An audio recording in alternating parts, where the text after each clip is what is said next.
During dinner, I overheard my daughter-in-law say, "That old witch lives here for free and still thinks she deserves respect." I kept eating. 2 days later, my lawyer paid her a visit to inform her I had stopped paying the mortgage of the house she lived in.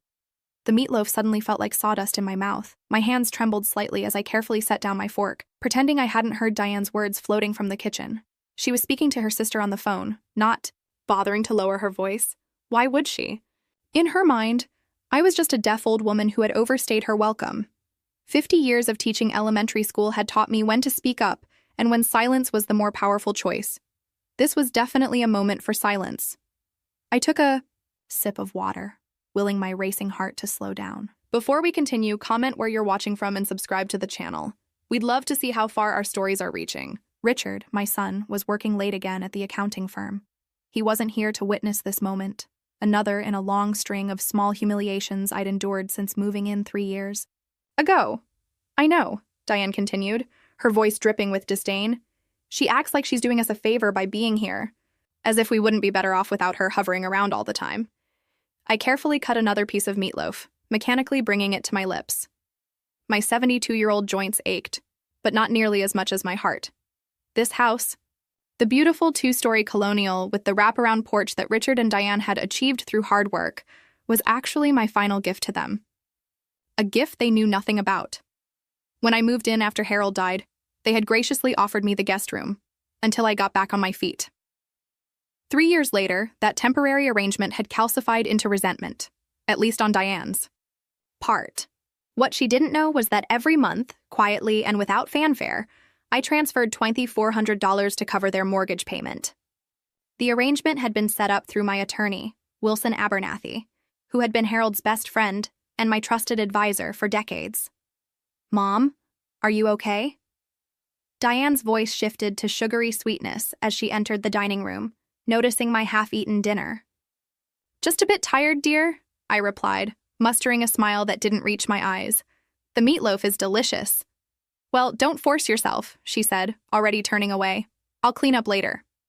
That night, I lay awake in my narrow bed, staring at the ceiling. The guest room had never been redecorated to feel like my space. My cherished belongings, the antique rocking chair Harold had restored for our 20th anniversary, my collection of first-edition novels, the handmade quilt my mother had created, were all in storage.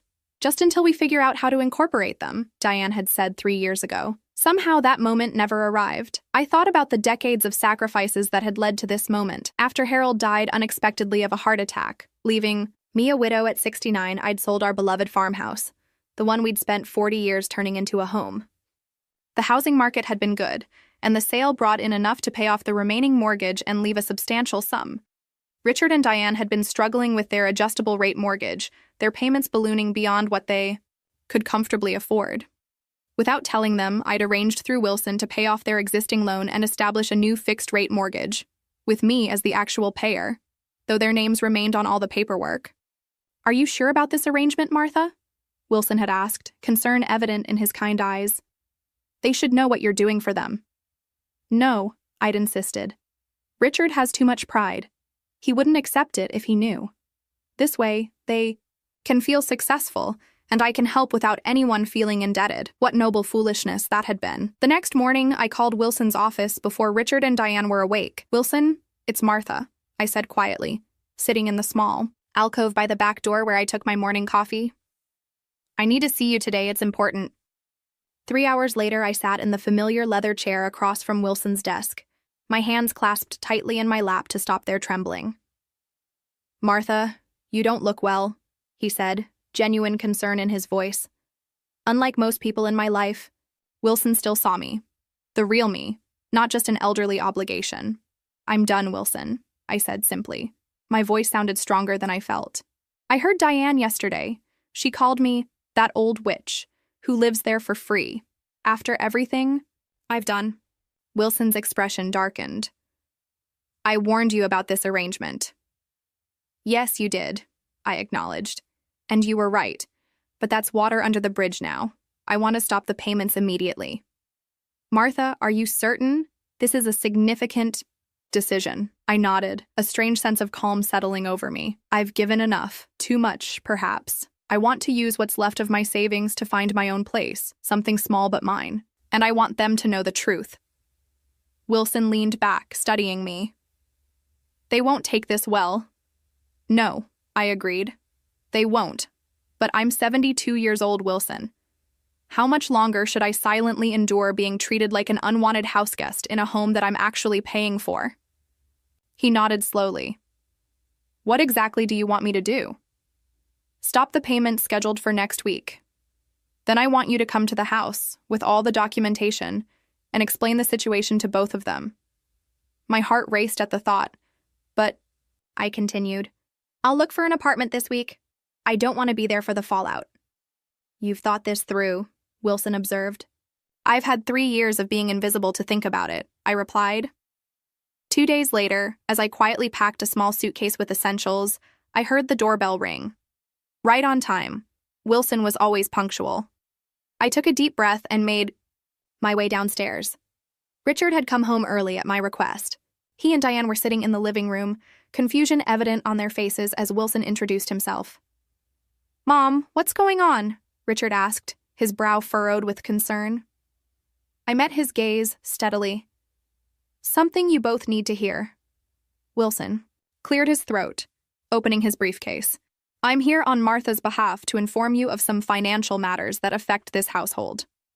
The look of confusion on Diane's face was about to transform into something else entirely. After decades of silence, the truth was finally going to speak for itself. 3 years ago, when Harold died, I made a decision that changed everything. As we laid him to rest, Richard whispered, Don't worry, Mom. We'll figure things out. He didn't know Harold had already figured things out. The life insurance was substantial, our house was paid off, and I had savings to last my remaining years. A month later, I sat in Wilson's office.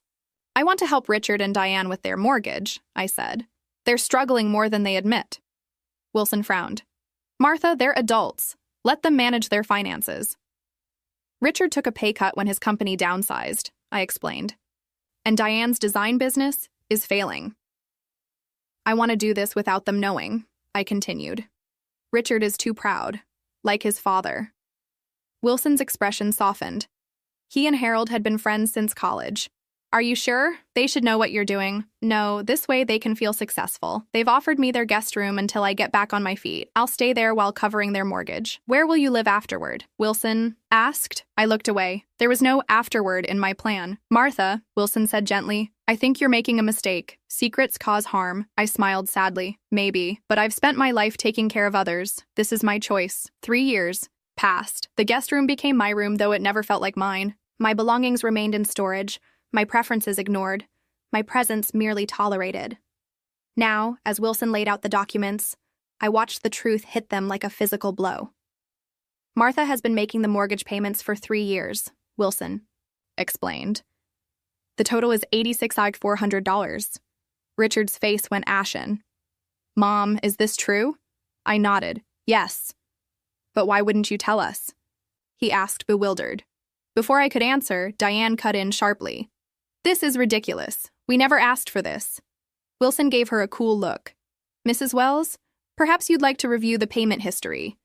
Richard picked up a document, hands trembling. I don't understand. We've been making payments every month.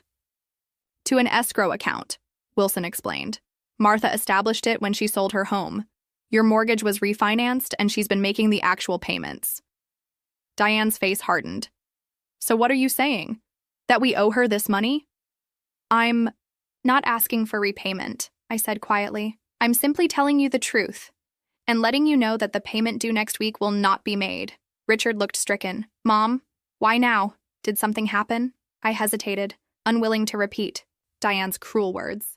But I was tired of protecting everyone's feelings except my own. I overheard Diane 2 days ago, I said finally. She called me that old witch who lives here for free and still thinks she deserves respect. Richard's face crumpled. Mom, I'm so sorry. She doesn't mean, please don't make excuses, I interrupted gently. I've felt unwelcome for a long time. So what do you want? Diane demanded, arms crossed defensively. I'm moving out, I said, the words both terrifying and liberating. I've found an apartment in a senior community. The lie came easily. I hadn't found a place yet.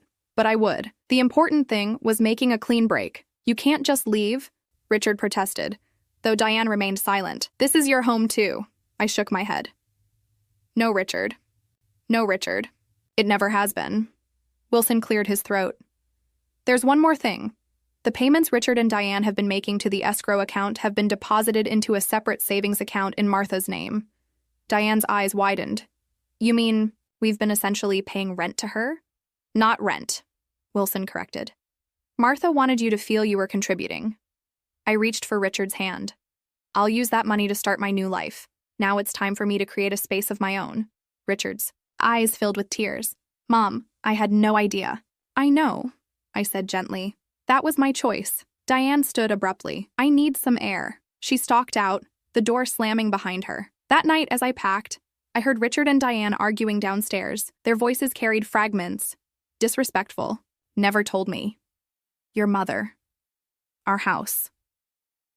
I sat on the edge of the bed, exhausted. For years, I had lived a life of quiet sacrifice. Now I wondered if I had sacrificed too much. Not just my home and money, but my dignity. Tomorrow, I would start looking for an apartment, something small but bright, with space for my books. A place where I could finally stop shrinking myself to accommodate others. As I drifted off to sleep, I realized that for the first time in 3 years, I was looking forward to tomorrow. Whatever came next would be my choice. That thought alone was worth every penny I'd spent on a house that had never truly been my home.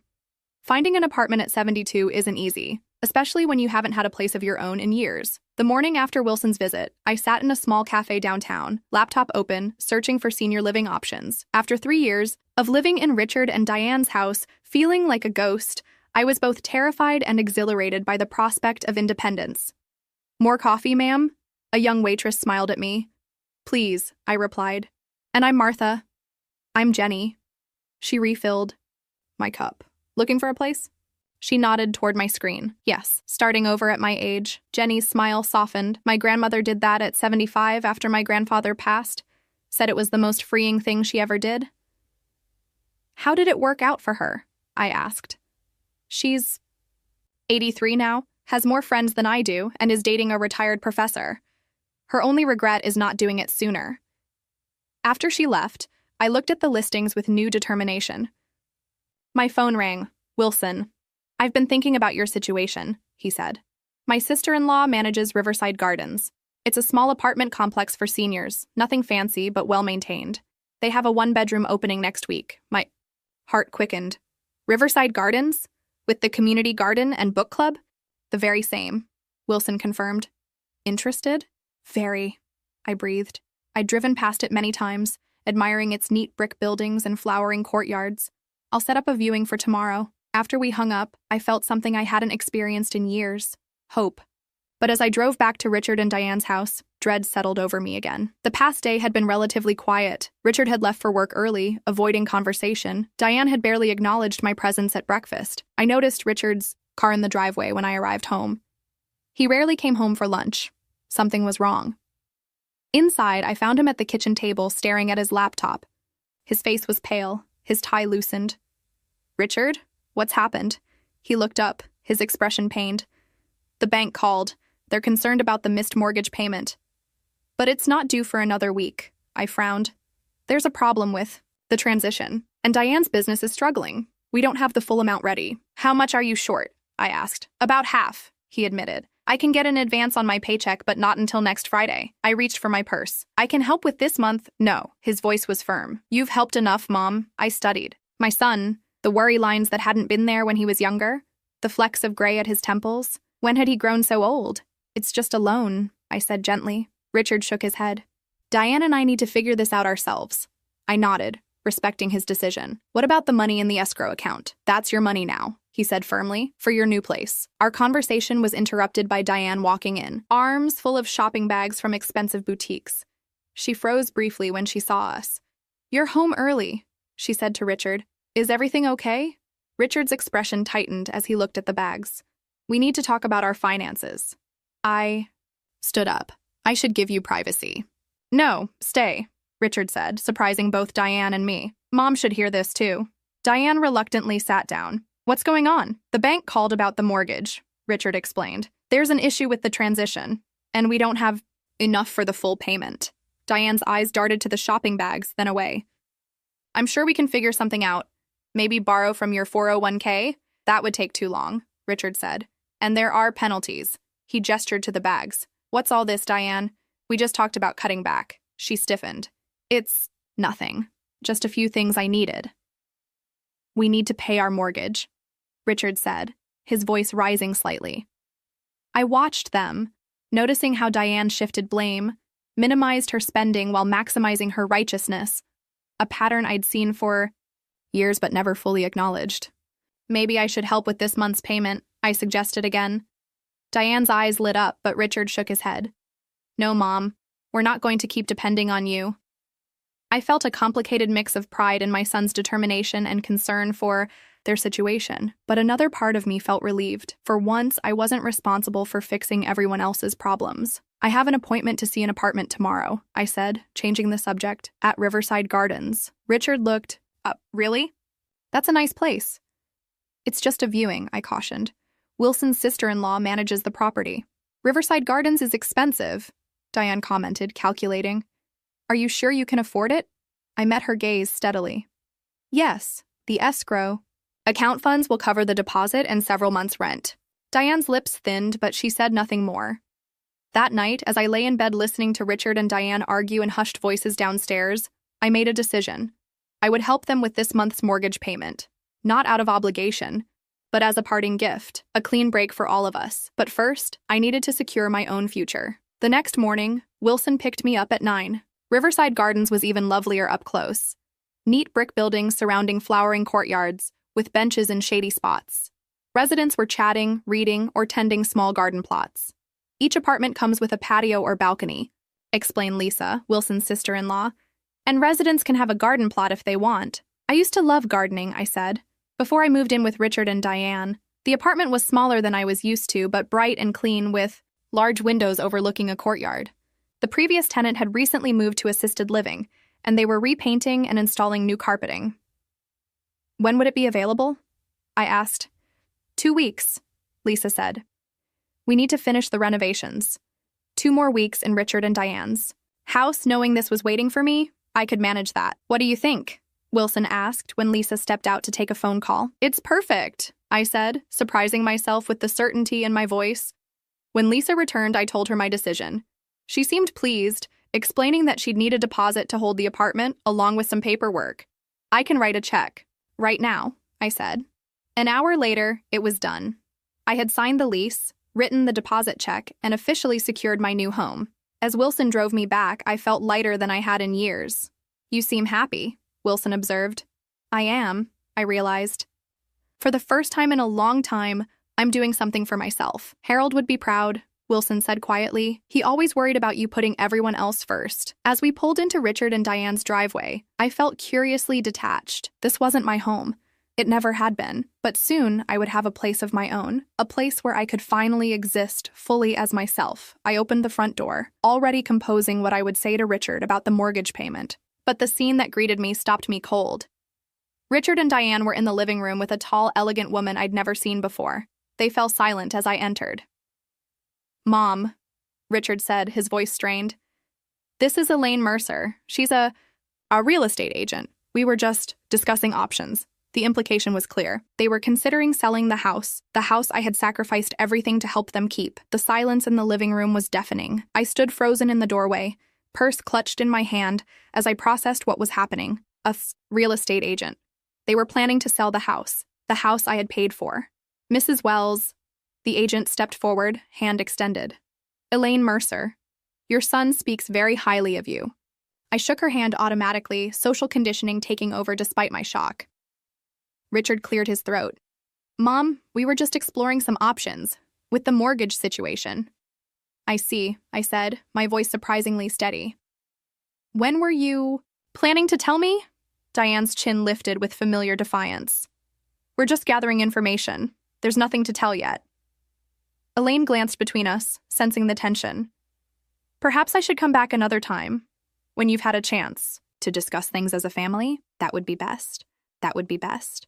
Richard agreed quickly. After escorting Elaine out, Richard returned, shoulders hunched defensively. Mom, it's not what you think. What is it then? I asked quietly. We can't afford the mortgage, he admitted, sinking onto the couch. Not without your help. We've been living beyond our means for years. Diane crossed her arms. Downsizing is the responsible choice. I felt oddly conflicted, hurt that they would consider selling the house I'd sacrificed so much for, yet relieved. They were finally facing reality. I secured an apartment today, I told them. At Riverside Gardens. I move in 2 weeks. That was fast, Diane remarked, something calculating in her eyes. Wilson helped, I explained. His sister-in-law is the property manager. Richard looked concerned. Are you sure about this, Mom? It's all happening so quickly. I'm sure, I said firmly. It's time. Diane paced the room, agitated. What about the escrow account money? If you're not using it all for your apartment, and there it was, the real reason for her interest, not concern for me, but for what I could provide. The money is mine, I said quietly but firmly, to use as I see fit. But if you're already set with this apartment, surely you don't need all of it, she pressed. We're family, after all. Richard shot her a warning look. Diane, stop. No, let her continue, I said, suddenly calm. I want to hear what she has to say, Diane composed herself. All I'm saying is that we're in a difficult position, a position we wouldn't be in if we'd known about the mortgage arrangement from the beginning. Are you blaming me? I asked incredulously. For paying your mortgage for 3 years? Of course not, she backpedaled. We could have planned better if we'd known. I looked at my daughter-in-law, really looked at her, and saw her clearly. The entitlement, the manipulation, the complete lack of gratitude. I was going to offer to help with this month's mortgage payment, I said slowly, as a parting gift. But now I see that would be a mistake. Richard's face fell. Mom, Diane doesn't speak for both of us. I appreciate everything you've done. Do you? I asked. Because it seems like you both just want what you can get from me. That's not fair, Richard protested, but his eyes couldn't meet mine. Isn't it? I gestured around. I gave up my home, so you could keep yours. I've lived as a guest in a house I was paying for. And now that I'm taking control of my life, your first thought is to sell the house and ask for more money. Diane flushed. You're twisting everything. We're just being practical. So am I replied. I won't be helping with the mortgage. Not this month. Not ever again. Richard stood, pained. Mom, please don't let things end like this. This isn't an ending, Richard. It's a beginning. For all of us. I walked upstairs, suddenly exhausted. I'm going to continue packing. You two have decisions to make about your future, without my financial involvement. As I climbed the stairs, I heard Diane hiss, This is your fault. You shouldn't have let Elaine come here today. My fault? Richard's voice rose. You're the one spending money we don't have. Their argument faded as I closed my bedroom door. I sat on the edge of the bed, trembling slightly. They had been planning to sell the house, probably hoping to convince me to loan them money for a new place. The old Martha would have given in. The old Martha would have sacrificed again. But I wasn't that woman anymore. I called Wilson and told him what happened. I'm not surprised, he said. Without your support, they probably can't afford the house. Diane had the nerve to ask about the escrow money, I continued. She still sees me as nothing but an ATM. What did you tell her? That the money is mine to use as I see fit, and that I won't help with the mortgage. Not even this month. Good. For you, Wilson approved. It's about time you put yourself first. After hanging up, I continued packing, separating my meager possessions from the life I'd been living. It was surprising how little I actually owned after 3 years. Clothes, a few books, some photographs, Harold's watch. A soft knock interrupted my thoughts. Richard stood in the doorway looking contrite. Can we talk? He asked quietly. I nodded, setting down the sweater I'd been folding. He sat beside me, looking at his hands. Selling the house wasn't my idea. Diane's been pushing for it since we found out about the mortgage. It doesn't matter whose idea it was, I said gently. You're adults making your own decisions.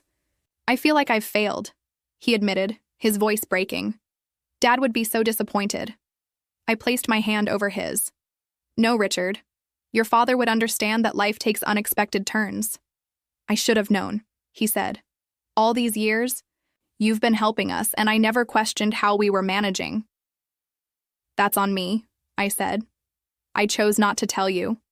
He looked at me, really looked at me, perhaps for the first time in years. Why, Mom? Why did you sacrifice so much for us? I considered carefully. Because that's what I thought love meant. Giving until there was nothing left. I was wrong. I don't want to lose you, he said. You won't, I promised. But our relationship needs to change. No more financial dependence. No more secrets. Richard nodded slowly. I'm going to make this right somehow. I smiled genuinely. Start by figuring out what you and Diane really want. Not just with the house, but with your lives. After he left, I continued packing with renewed purpose. In 2 weeks, I would start my new life at Riverside Gardens. I would join the book club, plant flowers in the garden, make new friends. I would exist fully as Martha Wells, not just as Richard's mother or Diane's unwanted mother-in-law. For the first time in years, I felt truly hopeful. Not because I had all the answers, but because I had finally asked the right questions. Who am I when I'm not taking care of everyone else? What do I want for the remaining chapters of my life? How do I learn to put myself first without feeling guilty? As I drifted off to sleep, I realized I was looking forward to discovering the answers. On my own terms, in my own space, living my own life. The house I had sacrificed so much for was never meant to be my home. My real home was waiting for me. At Riverside Gardens. And beyond that, in the person I was finally allowing myself to become. The next week passed in a blur of preparations. I sorted through my possessions, deciding what to keep and what to discard. Each item represented a choice about the life I wanted to create. Harold's blue cardigan, keep. The formal dining set I'd been storing for Richard and Diane, let them have it. My gardening books, definitely keep. Wilson helped me retrieve items from my storage unit on Saturday. Walking into the small space felt like stepping into a time capsule. My reading chair, collection of hand-painted teacups, and the quilt my mother had made, carefully wrapped in acid-free paper. You kept more than I thought, Wilson observed. I couldn't bear to part with everything, I admitted, even when I thought I'd never have my own place again. By mid-afternoon, we had filled Wilson's car with the first load of my treasures to be stored at his house until my move-in date. When I returned to Richard and Diane's house that evening, the atmosphere had changed. Richard greeted me with a strained smile. Diane was nowhere to be seen, and dinner was takeout pizza on paper plates, a far cry from the home-cooked meals I usually prepared. How was your day? Richard asked. Productive, I said. Wilson helped me go through my storage unit. Richard nodded, his expression complicated. Mom, about the house. I held up a hand. You don't owe me explanations, Richard. It's your house now. But it wouldn't be our house at all if not for you, he insisted. Chapter 5. Painful Revelations. The next week passed in a blur of preparations. I sorted through my possessions, deciding what to keep and what to discard. Each item represented a choice about the life I wanted to create. Harold's blue cardigan, keep. The formal dining set I'd been storing for Richard and Diane, let them have it. My gardening books, definitely keep. Wilson helped me retrieve items from my storage unit on Saturday. Walking into the small space felt like stepping into a time capsule. My reading chair, collection of hand-painted teacups, and the quilt my mother had made, carefully wrapped in acid-free paper. You kept more than I thought, Wilson observed, as we sorted through boxes. I couldn't bear to part with everything, I admitted, even when I thought I'd never have my own place again. By mid-afternoon, we had filled Wilson's car with the first load of my treasures to be stored temporarily at his house until my move-in date. When I returned to Richard and Diane's house that evening, the atmosphere had changed. Richard greeted me with a strained smile. Diane was nowhere to be seen, and dinner was takeout pizza on paper plates, a far cry from the home-cooked meals I usually prepared. How was your day? Richard asked, setting a slice on my plate. Productive, I said. Wilson helped me go through my storage unit. Richard nodded, his expression complicated. Mom, about the house. I held up a hand. You don't owe me explanations, Richard. It's your house now, your decision. But it wouldn't be our house at all if not for you, he insisted. And after what you've done, it feels wrong to just sell it. Life changes, I said simply. We adapt. We ate in silence for a few minutes before Richard spoke again, his voice hesitant. Diane's sister called today. She's getting divorced, needs a place to stay. Diane offered her our guest room, your room, after you leave. I absorbed this information, wondering if that had been the plan all along, to replace me with someone Diane actually wanted around. I see, I said carefully. When does she arrive? Richard looked uncomfortable. That's the thing. She needs to move in next weekend. I told Diane it was too soon, that you might not be ready, but Diane insisted. I finished for him. And you gave in, as usual. The moment the words left my mouth, I regretted them. Richard flinched as if I'd slapped him. I'm sorry, I said quickly. That wasn't fair. No, you're right, he said quietly. I've always taken the path of least resistance with Diane. It was easier than fighting. We lapsed into silence again. I thought about Diane's sister coming to stay, another person needing help, another reason for Richard to drain his resources. Would the pattern ever end? I need to ask you something, Richard said abruptly, and I want the absolute truth. I nodded, curious. Have you been happy here? Ever? The question caught me off guard. I considered deflecting, offering a polite half-truth to spare his feelings. But hadn't there been enough secrets between us? No, I said softly. Not really, Richard exhaled, as if he'd been holding his breath. I was afraid of that. It's not. Your fault, I added quickly. You tried to make me feel welcome. Not hard enough, he said bitterly. I let Diane set the tone, and she made it clear from day one that you were temporary, an obligation. I couldn't deny it. Why did you let her treat me that way? Richard's shoulders slumped. Because I'm weak. Because I was afraid of losing her. If I pushed back. Because it was easier to hope things would improve on their own. His honesty was both painful and refreshing. For the first time, we were having a real conversation, not just the polite exchanges we'd maintained for years. Your father was the same way at first, I said, surprising myself with the admission. Richard looked up, startled. Dad, but he always seemed so confident, so in control. I smiled sadly. That came later. When we were first married, he let his mother run right over both of us. I was the woman who stole her son, never good enough, never welcome in her home. I never knew that, Richard said. Harold didn't stand up to her until I was pregnant.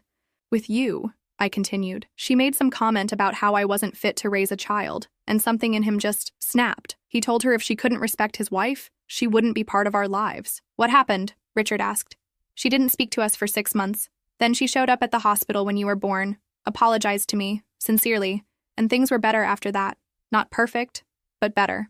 Richard absorbed this story, his expression thoughtful. I always thought you and Dad had the perfect marriage. No marriage is perfect, I said gently, but we learned to stand up for each other. That made all the difference. A key turned in the front door, and Diane walked in, shopping bags in hand. She paused when she saw us sitting together, something wary in her expression. Am I interrupting? She asked, though her tone suggested she didn't really care. Not at all, I said, rising to clear my plate. I was just heading upstairs to continue packing. Richard caught my hand before I could leave. Thank you, Mom, for telling me about Dad. I squeezed his hand in response, then headed upstairs, leaving Richard to deal with Diane. As I climbed the stairs, I heard Diane's voice, sharp and accusatory. What were you two talking about for so long? I didn't wait to hear Richard's response. I had my own concerns to focus on. The next morning, I was surprised to find Richard alone in the kitchen making coffee. Usually he was gone before I came downstairs. No work today? I asked, reaching for a mug. I called in, he said, pouring coffee for both of us. I need to talk to you, and I didn't want to wait. We settled at the kitchen table, morning sunlight streaming through the windows. Richard looked tired, as if he hadn't slept well. Diane and I had a long conversation last night, he began. About a lot of things. The house, our finances, our marriage. He took a deep breath. I told her I wasn't comfortable with her sister moving in so quickly, that we needed to respect your timeline. I blinked, surprised. How did she take that? Not well, Richard admitted with a grimace. She accused me of choosing you over her, said if I'd been this assertive about our finances years ago, we wouldn't be in this mess. She's not entirely wrong, I pointed out gently. No, she's not, Richard agreed. But the way she said it, it was mean, Mom, like she wanted to hurt me. He stared into his coffee. She's been like that a lot lately, or maybe always, and I just didn't want to see it. I wasn't sure how to respond. Part of me wanted to agree, to validate what he was finally seeing for himself. But another part The mother who wanted to protect him from pain hesitated. Relationships go through rough patches, I said carefully. Especially when there's financial stress. Richard looked up, his expression serious. It's more than that. When I think about how she's treated you all these years, the little comments, the way she excluded you from family decisions. He shook his head. I'm ashamed of myself for allowing it. You were caught in the middle, I said. That's never an easy place to be. But I should have stood up for you, he insisted. Like Dad eventually stood up for you with Grandma. I reached across the table and took his hand. We all make mistakes, Richard. The important thing is that we learn from them. He nodded, then took a deep breath. There's something else you should know. About the house. My stomach tightened. What about it? Richard hesitated, then spoke quietly. Diane wants to use the proceeds from the sale to buy a condo at Lakeside Terrace. I knew the place. A luxury development with a golf course and spa. Far beyond what they could afford, even with the sale of the house. I see, I said, keeping my voice neutral. I told her it was unrealistic, Richard continued, that we need to downsize to something practical, something we can actually afford. She didn't take it well. He rubbed his temples. I think she's been planning this for a while, Mom. Even before we knew about the mortgage, the pieces suddenly clicked into place. Diane's expensive shopping trips despite their financial troubles, her immediate push to sell the house, her interest in my escrow account money. She hadn't just been careless with money. She'd been actively planning a life upgrade at everyone else's expense. What are you going to do? I asked. Richard looked at me directly, a new resolve in his eyes. I'm going to see a financial advisor today. And I've made an appointment with a marriage counselor. You have? I couldn't hide my surprise. He nodded grimly. I love Diane, but I can't keep living like this. Something has to change. I squeezed his hand, proud of this newfound determination. That's a good first step, Richard. As I watched my son walk out the door an hour later, heading to his appointment, with the financial advisor, I felt a curious mix of emotions. Hope that he was finally taking control of his life, worry about what that might mean for his marriage, and a bittersweet pride that he was finding his voice at last. I had 5 more days in this house before moving to Riverside Gardens. 5 more days of navigating the increasingly tense atmosphere between Richard and Diane. 5 more days of packing up the remnants of my old life. But for the first time, I wasn't just counting down the days until escape. I was looking forward to what came next. For me, for Richard, and for the new relationship we might build. One based on honesty instead of obligation. Sunlight streamed through the windows of my new apartment at Riverside Gardens, illuminating freshly painted walls. The space was modest but mine, entirely mine. What do you think? Wilson asked, setting down the last box. Everything you hoped. 4? I surveyed the room where my cherished possessions, my reading chair, Harold's bookshelf, my mother's quilt, had found their place after years in storage. It's perfect, I said, meaning it. The past 2 weeks had been transformative. After discovering Richard and Diane's plans to sell the house, I had accelerated my departure. The revelation had been painful but clarifying. The property I'd sacrificed everything for was just a commodity to them. Richard had been apologetic, Diane defensive. In the end, I made my decisions. No help with the mortgage, moving out early, and focusing on my future rather than mourning the past. The community center is hosting a welcome dinner tonight, Lisa had mentioned earlier. I was both excited and nervous. It had been so long since I'd made new friends. At Richard and Diane's, I'd gradually lost touch with my social circle as Diane subtly discouraged visitors. At 6 o'clock, Wilson arrived to escort me. I dressed carefully in a blue dress I hadn't worn in years and Harold's pearl earrings.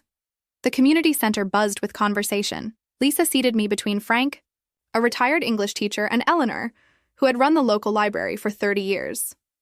First day? Frank asked kindly. I remember mine. Terrifying and exciting all at once. Exactly, I admitted. I'm not sure I remember how to make new friends. It's like riding a bicycle, Eleanor assured me. Besides, we're all in the same boat. Most of us came from living with family who meant well, but... She made a face that conveyed volumes. I laughed. You have no idea. Try me, Eleanor challenged. My daughter-in-law rearranged my entire kitchen while I was at a doctor's appointment because it's more efficient this way. Frank nodded. My son decided I couldn't be trusted with my medications after I missed one dose. Started doling them out like I was a child. My daughter-in-law called me that old witch who lives here for free and still thinks she deserves respect, I offered. While I was secretly paying their mortgage, Eleanor burst out laughing. You win. By dessert, I'd joined the book club, signed up for a garden plot, and agreed to help organize a poetry series. These people weren't just being polite, they were genuinely interested in my opinions and experiences. Later that evening, my new phone rang. "Mom?" Richard sounded hesitant. "I got your number from Wilson. How's the new place?" "Wonderful," I said honestly. "Small, but perfect. I'm glad." A pause. "Diane's sister moved in today." "I imagine that's quite an adjustment for Diane," I remarked. "You could say that," Richard replied wryly. "Anyway, I was wondering, maybe I could visit this weekend, just me?" I felt warmth spread through my chest. I'd like that very much. After we hung up, my doorbell rang. Eleanor stood there with a potted peace lily. "Housewarming gift," she announced. "Nearly impossible to kill." "Thank you," I said, touched. "Would you like tea?" "I thought you'd never ask," she replied, producing homemade cookies from her purse. We sat at my table. Eleanor looked around approvingly. "You've made it yours already. Some people take months to really move in." I nodded. "I've spent too long living in someone else's space." "To new beginnings," she said, raising her teacup. "To new beginnings," I echoed. Later, preparing for bed, I thought about my journey, the pain of Diane's words, the mortgage revelation, the difficult conversations with Richard, all necessary steps to this moment. I wondered what Harold would think. Wilson's words returned to me. Harold would be proud. He always worried about you putting everyone else first. As I drifted off to sleep, I felt profound peace. For perhaps the first time ever, I had put myself first, not selfishly, but as an act of self-respect. My new home wasn't just a physical space. It was a state of mind, a place where I could exist as Martha Wells, not as Richard's mother or Diane's unwanted mother-in-law, but as myself. Tomorrow, I would wake in my own bed, make coffee in my own kitchen, and read in my own chair. I would meet Eleanor for lunch, attend book club, and plan my garden. The house I had sacrificed for had never truly been my home. My real home, both the space and the life I was creating, had been waiting for me all along. All I had to do was claim it.